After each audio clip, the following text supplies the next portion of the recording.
Бүгін бізде Самат дейтін курсант бұйырса ертең тапсырады.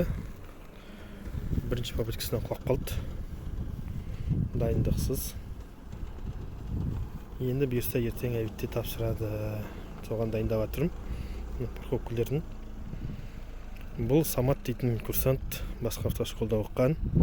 Кезінде досын басқа біреулерден үйренген.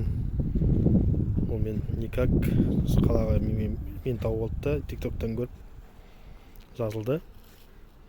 Қалаға шығарғанда мамалады ғой кәдімгідей. Қорқып, қалтырап, бірінші күні, екінші күні уже спокойно. Қазір уже дейтін мені қараңыздар. Спокойно деп тұр ғой машинадан дейтін кәдімгідей. Повороттары бәрі идеально. Міне қазір біз задний парковка жасаймыз. Бізде задний парковка жасайтын жері өзіміздің специальный жеріміз бар, міне.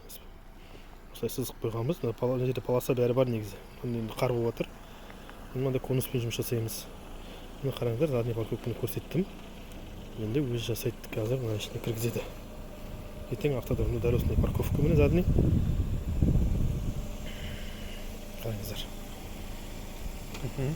Айнамен қалай жұмыс жасау керек. Бәрін идеально түсіндіріп жатыр ғой.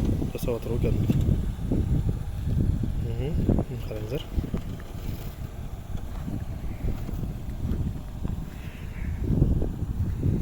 Әдемі.